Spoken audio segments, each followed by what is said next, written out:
Dans quelques heures seulement, la Côte d'Ivoire va jouer sa qualification.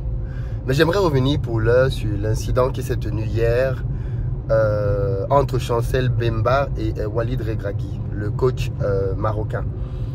Et je suis vraiment assez déçu de l'attitude des Marocains depuis hier, qui malheureusement confirme pour certains d'entre eux le racisme qui prévaut au Maghreb. Il s'est tenu hier une scène assez ubuesque entre Regragui et Chancel Mbemba, dans laquelle on voit Chancel Mbemba à la fin du match remercier son Dieu et le coach marocain venir, alors même qu'il est en train de prier, le soulever. Je ne sais pas si l'inverse aurait été toléré. Il voit quelqu'un qui est en train de prier, il vient vers lui, il le soulève. Et quand il le soulève, Chancel Mbemba lui fait une accolade. Et derrière ça, il lui dit, parce que c'est ce qu'on peut lire sur les lèvres, regarde-moi, regarde-moi. Et il s'ensuit que Chancel Mbemba essaye de se dégager de lui. On ne sait pas très bien ce que Regragui dit par la suite parce qu'il commence à y avoir de la foule tout autour. Mais Chancel Mbemba sort de là en disant effectivement que le sélectionneur marocain a tenu à son endroit des propos incorrects. Pire, on voit des images dans lesquelles Chancel Mbemba est en train de regagner le vestiaire et El Néziri, je crois que c'est comme ça qu'il s'appelle, un attaquant marocain, qui fonce sur lui dans le dos. Parce que bien évidemment, quand Chancel Mbemba était en face de lui dans le stade, il n'a rien fait. Il attend la fin du match pour aller l'agresser dans les vestiaires. J'aimerais bien que la CAF se saisisse de ce dossier, qu'une enquête approfondie soit menée et que les responsabilités des uns et des autres soient établies. Et si le Maroc est fautif, qu'il soit purement et simplement, sévèrement sanctionné. Parce que ce genre de choses est juste inadmissible sur un terrain de football. C'est inadmissible. Si le Maroc est frustré de n'avoir pas gagné la RDC, c'est son problème. Il n'avait qu'à gagner au stade. Ils sont tombés hier sur des vaillants Congolais qui leur ont posé énormément de difficultés. Et il faut le rappeler, la RDC a raté un penalty. Donc la RDC aurait même pu gagner le match hier. Je ne sais pas ce que les Marocains allaient faire s'ils étaient battus. Parce que le statut à la Coupe du Monde, c'est bien, on était tous contents. Mais on a toujours dit, une victoire à la Coupe du Monde ne signifie rien du tout à la CAN. Le football en Afrique se joue différemment. Donc tu peux être le meilleur à la Coupe du Monde et arriver en Afrique, même des équipes qu'on peut considérer comme moyennes te posent énormément de difficultés. La RDC a posé énormément de difficultés au Maroc. Et en fin de course, bien évidemment, les Marocains étaient frustrés. Pardon. Mais ils étaient frustrés pourquoi? Parce qu'ils partaient du principe que leur résultat en Coupe du Monde les plaçait sur le toit de l'Afrique. Eh bien non, les amis. Vous allez devoir aller chercher chaque équipe, chaque match pour aller essayer d'obtenir une victoire. Et ça ne va pas être facile. La RDC vient de tirer la sonnette d'alarme. D'où vient le racisme hier? Parce que quand on parle de ça, les gens disent oui, mais pourquoi on parle de racisme? Walid n'a pas tenu de propos racistes, ainsi de suite. Il faut d'abord rappeler que Walid Regragui, suite à l'expédition victorieuse du Maroc en Coupe du Monde, est devenu intouchable au Maroc. Ce qui peut se comprendre, c'est le sélectionneur qui a amené l'équipe en demi-finale. C'est une première pour le continent africain et on est tous fiers de ça. Ça lui a donné un statut d'intouchable dans le pays. Et je ne dis pas que Walid a tenu des propos racistes, pas du tout. Je dis que Chancel Mbemba l'accuse d'avoir tenu des propos incorrects, lesquels on ne sait pas. Mais, ce que je dis par contre, c'est que hier, suite à cette scène-là, que je viens de vous décrire, Chancel Mbemba a été pris d'assaut par des Marocains sur les réseaux sociaux qui ont déversé à son endroit tellement de haine et de racisme. On l'a assimilé à un singe, vous savez bien comment ils sont. On l'a assimilé à un singe, on l'a traité de tous les noms. Il n'a aucun droit de parler en mal du sélectionneur Regragui qui est devenu un demi-dieu. C'est-à-dire que Walid peut faire ce qu'il veut, il ne faut pas parler. Il peut venir trouver quelqu'un qui est en train de prier, le tirer du sol, il ne faut pas réagir. Il peut venir et dire à un adversaire, regarde-moi dans les yeux, mais tu te prends pour qui Walid? Tu crois que c'est ton enfant? Regarde-moi dans les yeux, regarde-moi dans les yeux. Mais vous avez quelle relation qui te permet de lui dire regarde-moi dans les yeux, regarde-moi dans les yeux? Au nom de quoi? Déjà ça c'est irrespectueux. Mais comme tu es devenu intouchable aux yeux des Marocains, eh bien il ne faut rien dire.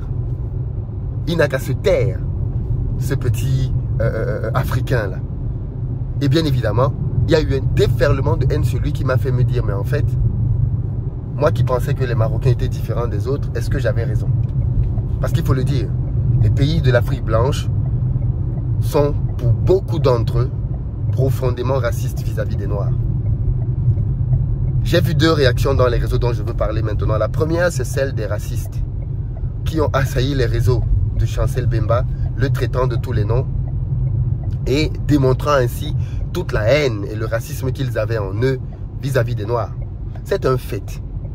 La deuxième catégorie, et c'est ceux-là que je veux parler parce qu'eux, ils sont venus sous ma vidéo d'hier.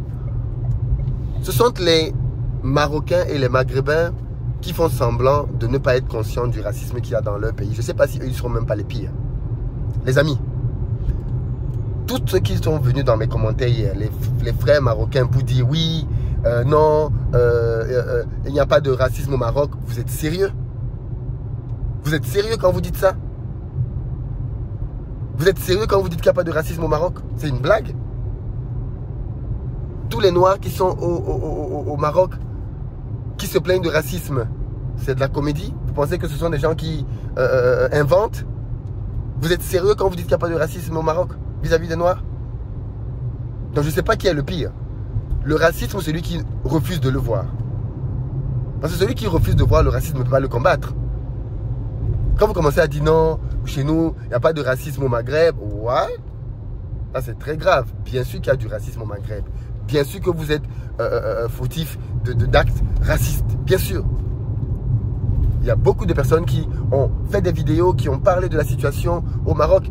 Et vous qui êtes au Maroc, je ne sais pas si vous êtes dans la diaspora marocaine et auquel cas on peut dire que vous ne savez pas ce qui se passe au pays. Mais renseignez-vous les amis. Il y a un vrai racisme au Maroc vis-à-vis des Noirs. Vous n'êtes pas les seuls.